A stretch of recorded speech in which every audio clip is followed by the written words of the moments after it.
स्वागत है आपका। आप देख रहे हैं गुड लक टुडे। आपके साथ मैं हूं अदिति। स्टूडियो में मेरे साथ पंडित शैलेंद्र पांडे जी मौजूद हैं। पंडित जी, बहुत बहुत स्वागत है आपका। नमस्कार। आज गुड लक टुडे में हम बात करेंगे सावन के चौथे सोमवार की और ये समझने की कोशिश करेंगे कि सावन के चौथे सोमवार को चंद्रमा से जुड़ी परेशानियों से आप कैसे निजात पा सकते हैं। पंडित जी से जानेंगे सभी कारगर उपाय, लेकिन पहले जानेंगे पंडित जी से आज का गुड लक मंत्र।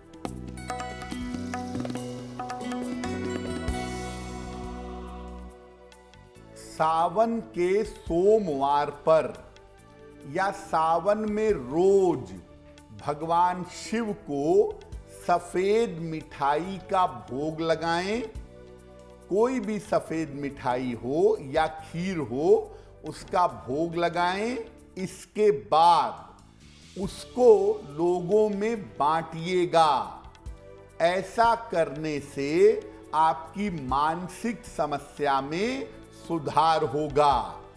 वैसे आप सामान्यतः भी जान लीजिए कि अगर आपको मानसिक समस्या रहती है तो सावन के अलावा भी हर सोमवार को सफेद मिठाई का भगवान शिव को भोग लगा करके अगर आप वितरण करें, लोगों में बांटें, तो आपकी मानसिक स्थिति बेहतर हो जाएगी।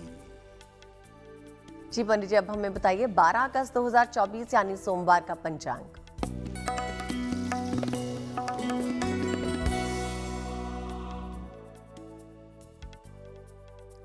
दिनांक 12 अगस्त 2024, दिन सोमवार, तिथि है श्रावण शुक्ल पक्ष की सप्तमी तिथि, प्रातः काल 7:55 तक। नक्षत्र है स्वाति नक्षत्र, प्रातः 8:33 तक। चंद्रमा तुला राशि में संचरण कर रहे हैं। राहु काल का समय प्रातः 7:30 से लगभग 9 बजे तक। पूर्व दिशा की तरफ यात्रा करने की मनाही है, लेकिन अगर यात्रा करना जरूरी है, मजबूरी है, तो जरा सी मिश्री खाकर और भगवान का स्मरण करके अगर यात्रा करेंगे तो मुश्किल से बचे रहेंगे। तो जैसा कि हमने आपको बताया, आज हम बात करने वाले हैं सावन के चौथे सोमवार से जुड़ी चंद्रमा से संबंधित परेशानियों के बारे में। लेकिन इससे पहले ये समझना जरूरी है कि हमारे जीवन में या हमारी कुंडली में चंद्रमा का महत्व क्या है और इससे जुड़ी समस्याएं किस प्रकार की हो सकती हैं। बताइए पंडित जी इसके बारे में कुछ। जी, सावन के चौथे सोमवार पर हम आपको बताएंगे कि आप कैसे भगवान शिव के सोमनाथ ज्योतिर्लिंग की पूजा करके चंद्रमा की समस्या को दूर कर सकते हैं। लेकिन जैसा अदिति ने कहा कि पहले ये समझ लेते हैं कि चंद्रमा का महत्व क्या है और चंद्रमा जीवन में किस प्रकार की समस्याएं देता है। देखिए, ज्योतिष में सूर्य के बाद सबसे ज्यादा महत्वपूर्ण ग्रह, सबसे ज्यादा इंपॉर्टेंट ग्रह चंद्रमा स्वयं है। ज्योतिष में चंद्रमा ज्योतिष का आधार है, बेस है, और चंद्रमा के बिना ज्योतिष में गणनाएं कर पाना बहुत कठिन है, लगभग असंभव है। चंद्रमा जो है ये पृथ्वी की गुरुत्वाकर्षण शक्ति से संबंध रखता है। यानी जो ग्रेविटेशनल फोर्स है उसके साथ चंद्रमा का जुड़ाव है बहुत इंपॉर्टेंट तरीके से। तो ज्योतिष में चंद्रमा कैलकुलेशन भी है और वैज्ञानिक दृष्टिकोण से चंद्रमा गुरुत्वाकर्षण शक्ति का स्वामी है।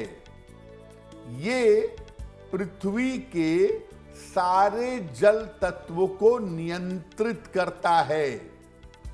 70% पृथ्वी पर लगभग पानी है और ये पानी, ये जल चंद्रमा रेगुलेट करता है, कंट्रोल करता है।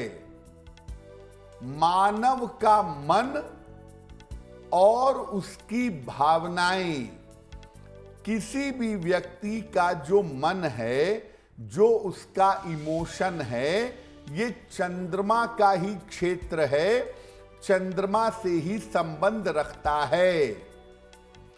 अगर चंद्रमा कमजोर है तो मन की समस्याएं व्यक्ति को काफी परेशान करती हैं।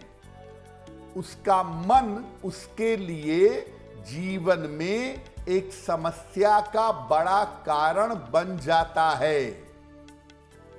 अगर चंद्रमा को नियंत्रित किया जा सके, अगर चंद्रमा को कंट्रोल किया जा सके, तो निश्चित रूप से मानसिक दशा में अपार मजबूती पाई जा सकती है। और याद रखिए, मन अगर मजबूत कर लिया, मन को अगर स्ट्रांग कर लिया, तो जिंदगी में आप कुछ भी हासिल कर सकते हैं। मन एव मनुष्यानाम कारण बंधन मोक्षयो। मन ही व्यक्ति के बंधन और मुक्ति का कारण है। इसीलिए मन वाला जो पार्ट है वो बहुत ज्यादा महत्वपूर्ण है। तो चंद्रमा का सीधा सीधा हमारे मन से जुड़ाव है। अगर आपके जीवन में किसी भी तरह की मानसिक समस्या है या दिल से जुड़ी कोई भी परेशानी है, तो समझ लीजिए सीधा सीधा उसका कारण चंद्रमा ही है। पंडित जी से आगे समझेंगे कि हम किस तरह से उपाय करें कि हमारे जीवन में चंद्रमा से जुड़ी समस्याएं कम हो जाएं। फिलहाल जानते हैं मेष, वृषभ और मिथुन राशि वालों के लिए आने वाले दिन का भाग्य फल कैसा रहेगा।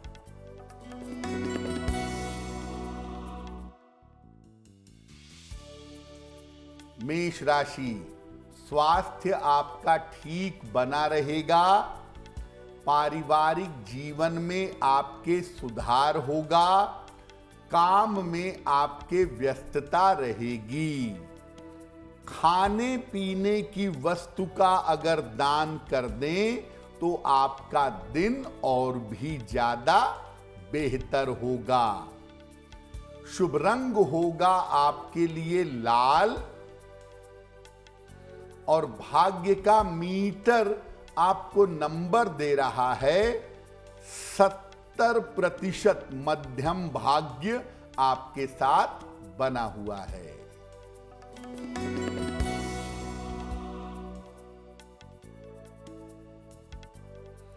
वृषभ राशि, करियर में नई शुरुआत हो सकती है। संपत्ति का लाभ हो सकता है। स्वास्थ्य अच्छा बना रहेगा। भगवान शिव को अगर जल अर्पित कर दें तो आपका दिन और भी ज्यादा बेहतर होगा। शुभ रंग होगा आपके लिए क्रीम और भाग्य का मीटर आपको नंबर दे रहा है 65%। जितनी मेहनत करेंगे उतना ही आपको लाभ होगा।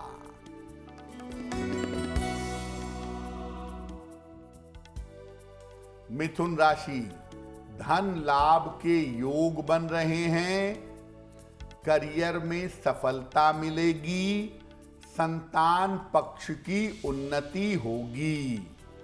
किसी निर्धन व्यक्ति को अगर धन का दान कर दें तो आपका दिन और भी ज्यादा बेहतर होगा।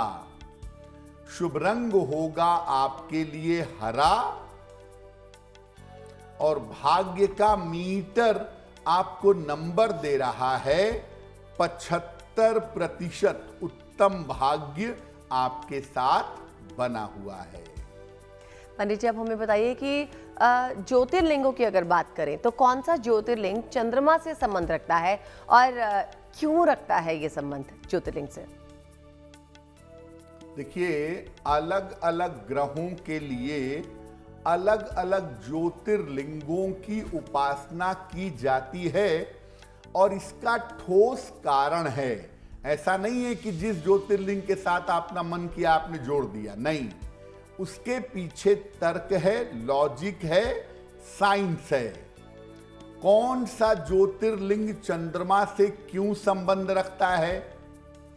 देखिए, भगवान शिव जागृत रूप में, एक्टिव रूप में 12 ज्योतिर्लिंगों के रूप में विद्यमान हैं। इन ज्योतिर्लिंगों में सबसे पहला ज्योतिर्लिंग सोमनाथ का है।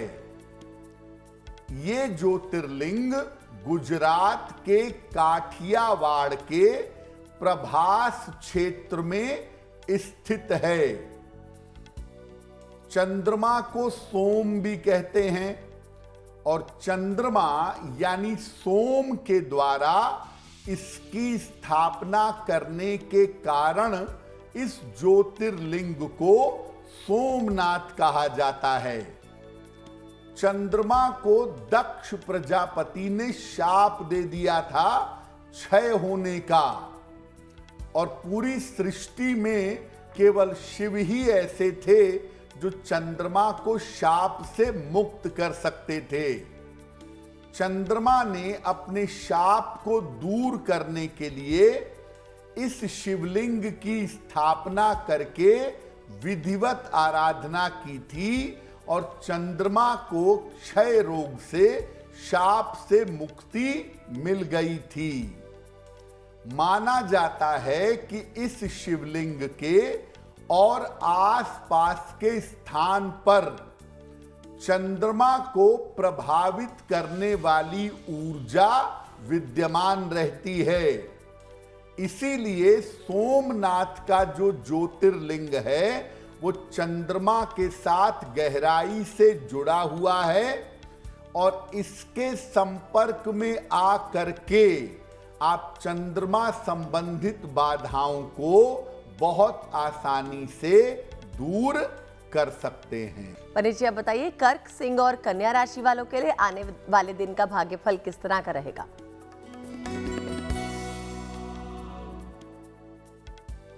कर्क राशि, स्वास्थ्य का ध्यान फिलहाल बनाए रखें।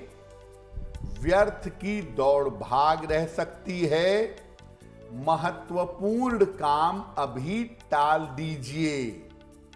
किसी निर्धन व्यक्ति को अगर चावल का दान कर दें तो दिन की मुश्किल कम हो जाएगी। शुभ रंग होगा आपके लिए सफेद और भाग्य का मीटर आपको नंबर दे रहा है 60%। मेहनत ज्यादा होगी, भाग्य थोड़ा कम रहेगा।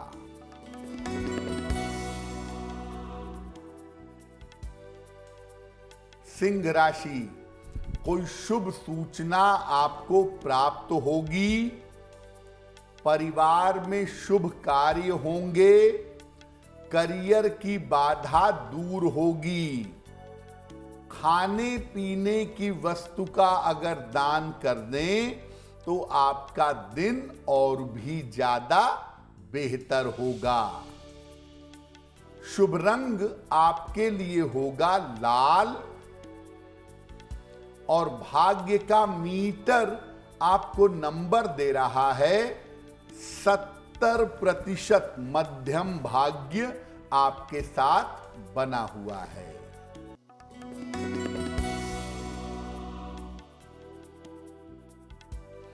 कन्या राशि, संतान पक्ष की उन्नति होगी। आर्थिक स्थिति में आपके सुधार होगा। रुके हुए काम आपके बन जाएंगे। किसी निर्धन व्यक्ति को अगर धन का दान कर दें तो आपका दिन और भी ज्यादा बेहतर होगा। शुभ रंग होगा आपके लिए हरा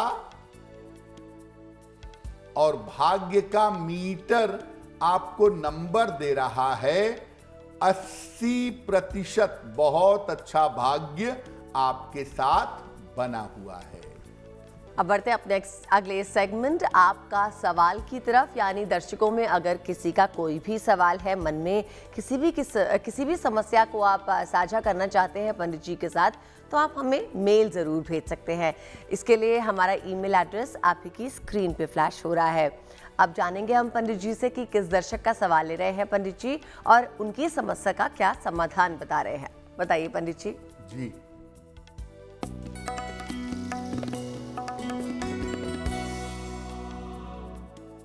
आज का पहला प्रश्न हमें श्वेता श्रीवास्तव जी ने लिखा है और श्वेता जी हमें भोपाल से मेल लिखती हैं। इनकी जन्म की तारीख है 11 सितंबर 1986, 1986। जन्म का समय दोपहर में 2:05 और जन्म का स्थान है इंदौर। श्वेता पूछ रही हैं कि आने वाला मेरा समय कैसा रहेगा। आर्थिक स्थिति बहुत अच्छी नहीं है, तो आने वाले समय में आर्थिक स्थिति कैसी रहेगी और स्वास्थ्य कैसा रहेगा। श्वेता, आपकी कुंडली के हिसाब से ये बिल्कुल नहीं कहा जा सकता कि आपकी आर्थिक स्थिति अच्छी नहीं है। आपकी आर्थिक स्थिति एवरेज है अभी, और आने वाले समय में ये काफी बेहतर हो जाएगी। मई 2025 के बाद से जीवन ज्यादा बेहतर दिखाई दे रहा है और पैसे रुपए की कोई ऐसी मुश्किल आपकी कुंडली में नहीं दिख रही है। आपकी कुंडली के लिए महत्वपूर्ण बात ये जरूर है कि साल 2024 में और 2025 में आपको अपने स्वास्थ्य का ध्यान रखना चाहिए। फिलहाल एक पन्ना बनवा करके पहन लें। लगभग 6 से 8 रत्ती का पन्ना चांदी की अंगूठी में, दाहिने हाथ की सबसे छोटी उंगली में, बुधवार की शाम को एक पन्ना बनवा के पहने। रोज सुबह सूर्य भगवान को जल अर्पित करें तो आपको निश्चित रूप से लाभ होगा। यहाँ पर हम लेंगे एक और दर्शक का सवाल। आपको भी बता दें, अगर आपके मन में किसी भी तरह की परेशानी है जिसको आप पंडित जी के साथ साझा करना चाहें, तो हमें मेल लिख भेजिए। कोशिश करेंगे प्रोग्राम में पंडित जी आपके सवालों के उत्तर जरूर दें। चलिए जानते हैं किस दर्शक का सवाल ले रहे हैं। बताइए पंडित जी। जी,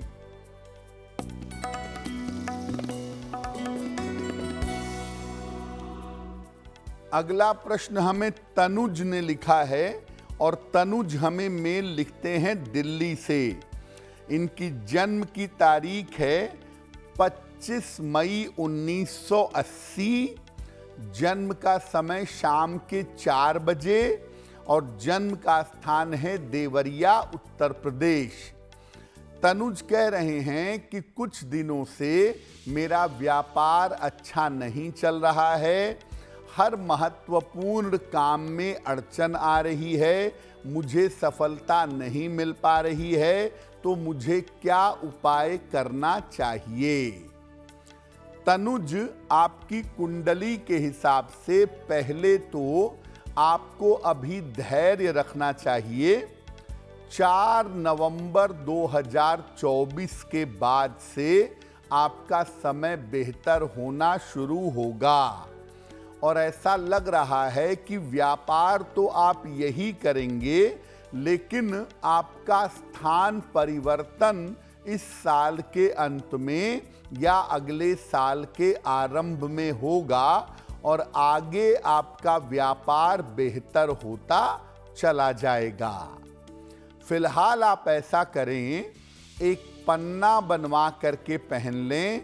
लगभग 6 से 8 रत्ती का पन्ना चांदी की अंगूठी में, दाहिने हाथ की सबसे छोटी उंगली में बुधवार की शाम को एक पन्ना धारण कर लें।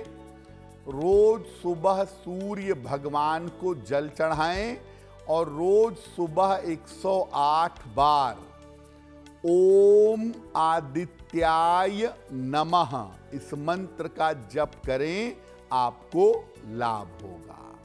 पंडित जी, क्योंकि हम चंद्रमा से जुड़ी मन की परेशानियों के बारे में बात कर रहे हैं, तो यहाँ पर आपसे ये समझना चाहूंगी कि भगवान शिव के सोमनाथ स्वरूप की उपासना किस प्रकार से विशेष लाभदायी होती है अगर मन से जुड़ी कोई समस्या हो। चंद्रमा के द्वारा स्थापित किया गया शिवलिंग या ज्योतिर्लिंग सोमनाथ है और इसकी उपासना से विशेष तरह के लाभ होते हैं।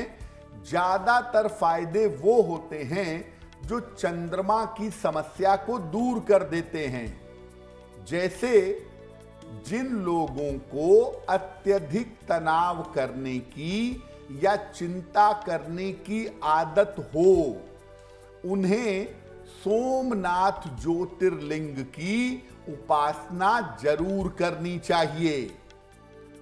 जिन लोगों को मानसिक रोग हो या जिन लोगों को डिप्रेशन की समस्या हो, उनको भी सोमनाथ के ज्योतिर्लिंग की पूजा करना विशेष फलदायी होता है। अगर कुंडली में चंद्रमा का ग्रहण योग हो, जिसकी वजह से आप मानसिक समस्याओं से जूझ रहे हो, तो भी सोमनाथ जी की उपासना करना शुभ होता है। अगर कुंडली में चंद्रमा नीच राशि में हो या अस्त हो, यानी किसी का जन्म अमावस्या के निकट का हो, तो सोमनाथ जी की उपासना जरूर करनी चाहिए। चंद्रमा का मतलब माता भी होता है, हम सब जानते हैं। तो अपनी माता के आयु की रक्षा के लिए और अगर माता के जीवन में कोई समस्या हो तो उसके लिए भी सोमनाथ जी की उपासना करना फलदायी होता है। अगर आप अपने जीवन काल में एक बार भी सोमनाथ में जाकर विधिवत दर्शन करते हैं, पूजन करते हैं, रुद्राभिषेक करते हैं, तो चंद्रमा की समस्या नहीं रहेगी। चंद्रमा की समस्या से आप बचे रहेंगे। चंद्रमा आपको कितना भी परेशान करे, आप भगवान शिव के सोमनाथ स्वरूप की उपासना करें, आपका मंगल ही मंगल अवश्य होगा। और आप जानते हैं तुला, वृश्चिक और धनु राशि वालों के लिए आने वाले दिन का भाग्यफल।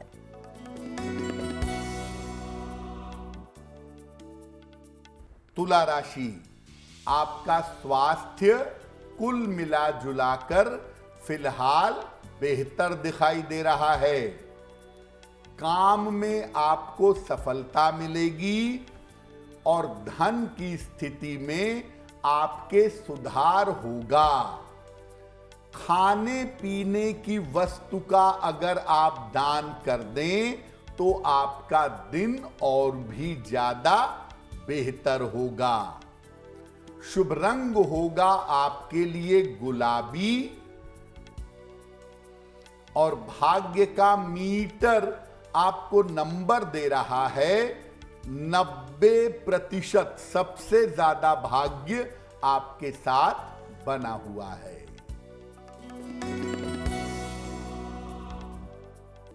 वृश्चिक राशि, व्यर्थ की दौड़ भाग रहेगी।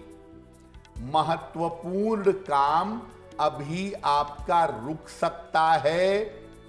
परिवार में शांति बनाए रखें। किसी निर्धन व्यक्ति को अगर चावल का दान कर दें तो दिन की मुश्किलें कम हो जाएंगी। शुभ रंग होगा आपके लिए नारंगी और भाग्य का मीटर आपको नंबर दे रहा है 60%। मेहनत ज्यादा होगी, भाग्य थोड़ा कम रहेगा।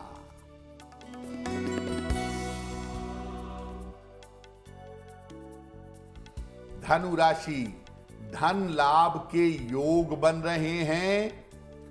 करियर में आपको सफलता मिलेगी। भावनात्मक समस्या आपको हो सकती है।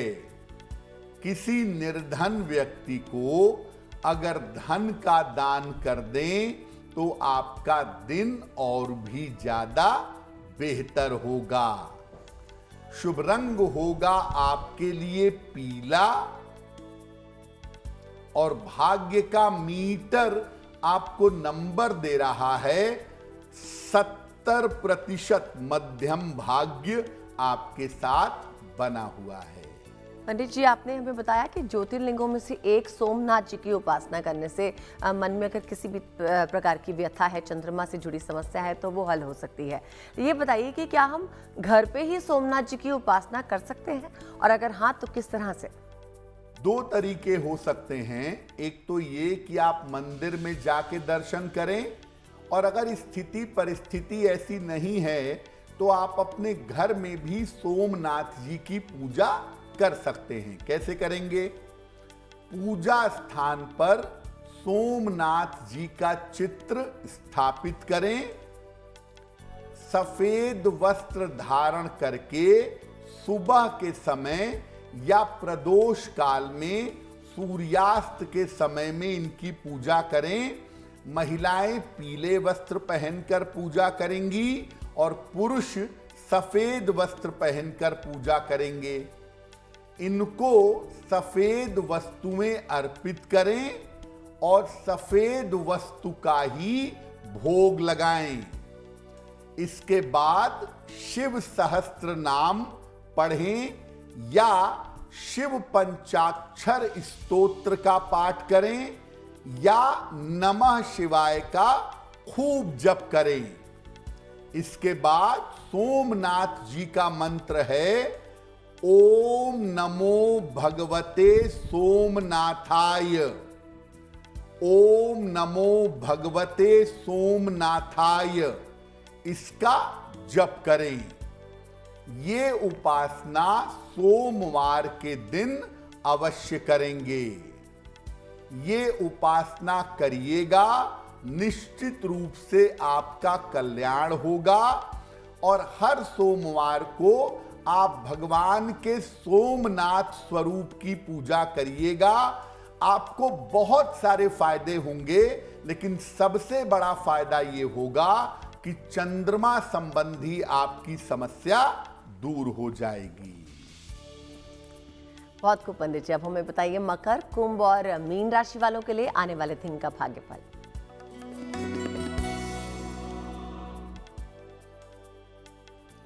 मकर राशि, आर्थिक स्थिति आपकी उत्तम बनी रहेगी। पारिवारिक समस्याएं आपकी हल होंगी। करियर में आपके सुधार होगा। खाने पीने की वस्तु का अगर दान कर दें तो आपका दिन और भी ज्यादा बेहतर होगा। शुभ रंग होगा आपके लिए फिरोजी और भाग्य का मीटर आपको नंबर दे रहा है 80%। बहुत अच्छा भाग्य आपके साथ बना हुआ है।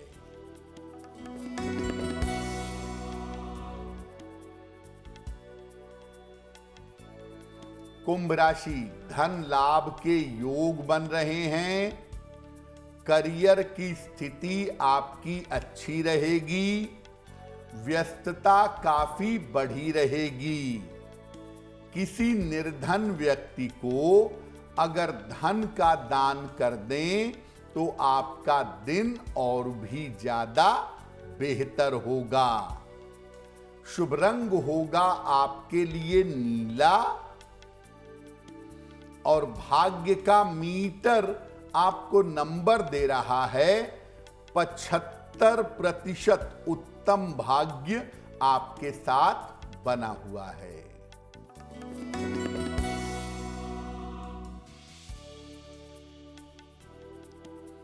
मीन राशि, करियर में लापरवाही ना करें, रिश्तों में समस्या हो सकती है, संतान पक्ष का ध्यान रखें। किसी निर्धन व्यक्ति को अगर चावल का दान कर दें तो दिन की मुश्किलें कम हो जाएंगी। शुभ रंग होगा आपके लिए पीला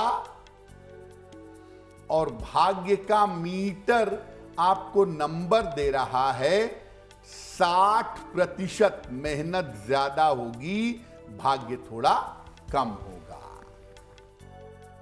और अब पंडित जी से हम जानने की कोशिश करेंगे कि हमारे आए सवालों में से वो किस दर्शक का अभी सवाल ले रहे हैं और इनकी समस्या का समाधान क्या बता रहे हैं। बताइए पंडित जी। जी,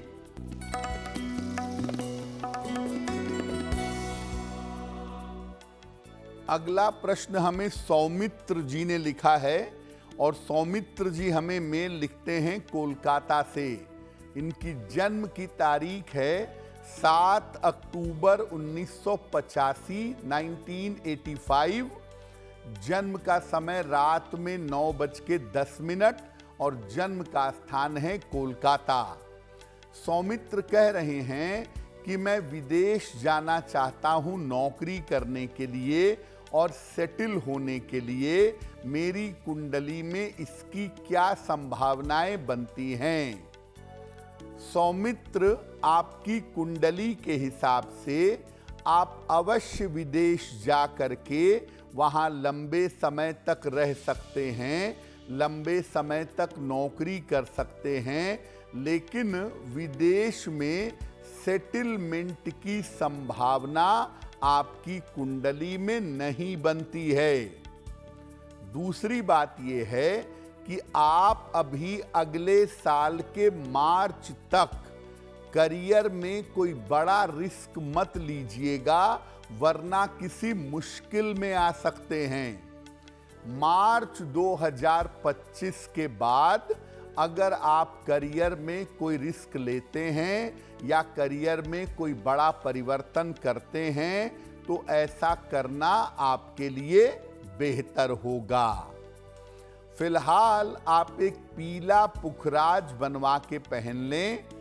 लगभग 6 से 8 रत्ती का पीला पुखराज सोने या पीतल की अंगूठी में, दाहिने हाथ की तर्जनी उंगली में, बृहस्पतिवार की प्रातः पीला पुखराज पहनने से आपको लाभ होगा। और साथ में रोज शाम को 108 बार ओम शं शनैश्चराय नमः इस मंत्र का अगर आप जप करें तो आपका कल्याण होगा। हमारे प्रोग्राम का आखिरी प्रश्न लेंगे, जानेंगे किस दर्शक का सवाल है। क्या ले रहे हैं पंडित जी, बताइए। जी,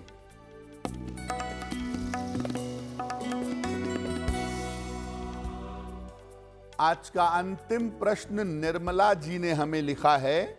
गुरुग्राम हरियाणा से लिखती हैं, अपनी पुत्री के बारे में जानना चाहती हैं। पुत्री की जन्म तारीख है 14 जून 1993, 1993। जन्म का समय शाम के 7:30 और जन्म का स्थान है सिरसा, हरियाणा। ये पूछ रही हैं कि मेरी पुत्री का विवाह कब होगा और उसका वैवाहिक जीवन कैसा रहेगा। निर्मला जी, आपकी पुत्री के विवाह का समय चल रहा है साल 2024 के अंत में या 2025 के आरंभ में निश्चित रूप से इनका विवाह संपन्न होगा। और जब भी विवाह करिए, कुंडली मिला करके अगर विवाह करेंगी, सोच समझ के निर्णय लेंगी तो इनका वैवाहिक जीवन बेहतर होगा। फिलहाल इनको एक ओपल बनवा के पहना दीजिए। लगभग 12 से 14 रत्ती का ओपल चांदी की अंगूठी में, दाहिने हाथ की तर्जनी उंगली में, शुक्रवार की शाम को ओपल पहनाने से लाभ होगा। तो एक आप इनको ओपल पहना दें और इनके विवाह के लिए प्रयास करें। उसका उत्तम और उपयुक्त समय अभी चल रहा है। पंडित जी, जिनका जन्मदिन 12 अगस्त को है, बताइए उनके लिए आने वाला साल कैसा रहेगा?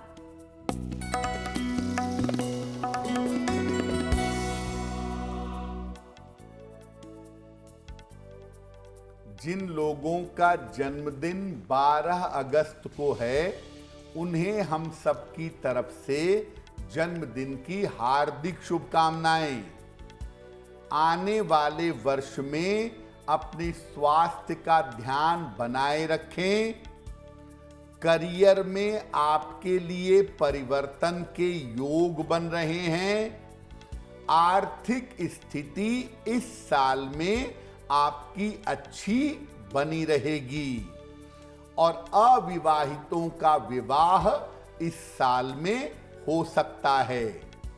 क्या उपाय करेंगे? पूरे साल भर बृहस्पति देव के मंत्रों का जप करें तो आपको लाभ होगा। अब बात करते हैं आज की जिज्ञासा के बारे में।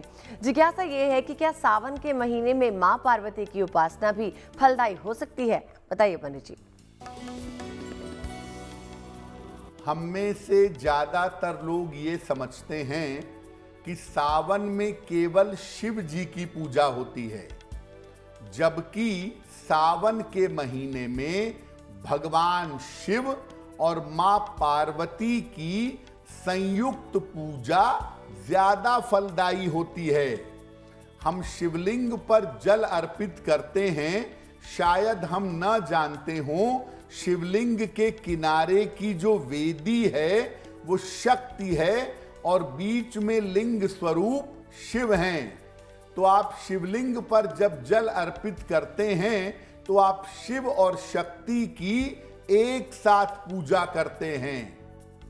शीघ्र विवाह के लिए सावन में इनकी पूजा करना विशेष कल्याणकारी होता है और अगर आप सावन में लंबे समय तक भगवान शिव और मां पार्वती की पूजा करें तो निश्चित रूप से आपका कल्याण होगा।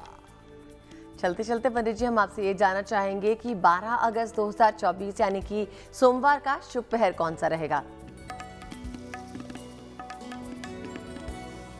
दिनांक 12 अगस्त 2024 दिन सोमवार का शुभ पहर।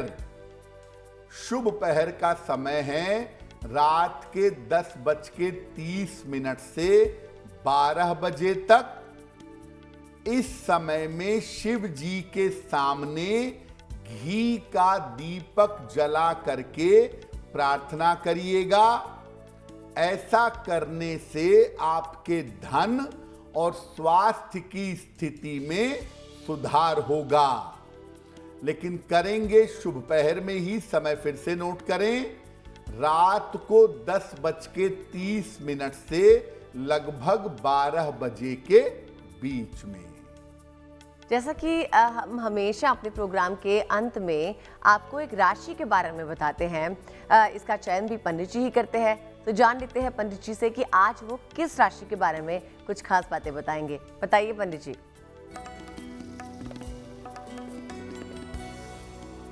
हम आपको बता रहे हैं कि अलग अलग राशि के लोगों को अपनी किस आदत में बदलाव करना चाहिए।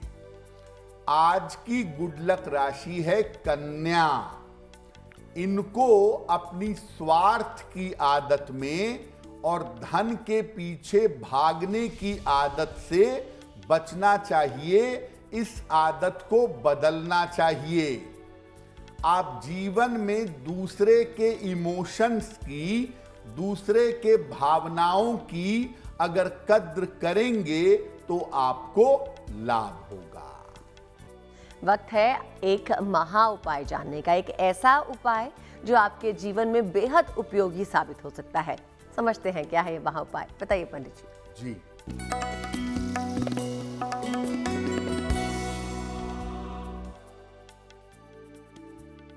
अगर आपका तालमेल आपके जीवन साथी के साथ नहीं बन पाता हो, साथ में रहना भी चाहते हो, प्रेम भी करते हो, लेकिन तालमेल नहीं बन पाता हो, तो क्या करेंगे? रोज सुबह सूर्य देव को हल्दी मिला हुआ जल अर्पित करिएगा। सुबह और शाम 108 बार ओम गौरी शंकराय नमः इस मंत्र का जप करिएगा और हर शुक्रवार को देवी को सफेद मिठाई का भोग लगाइएगा। अगर ये उपाय आप लंबे समय तक करें, आपका तालमेल आपके जीवन साथी के साथ बेहतर होना शुरू हो जाएगा। तो जाना हमने पंडित जी से आज का महा उपाय, और इसी के साथ वक्त है पंडित जी आपसे विदा लेने का। बहुत बहुत शुक्रिया हमारे साथ जुड़ने के लिए पंडित जी। धन्यवाद। मुझे यानी अदिति को भी दीजिए इजाजत, और देश और दुनिया की बाकी खबरों के लिए देखते रहिए GNT यानी गुड न्यूज टुडे।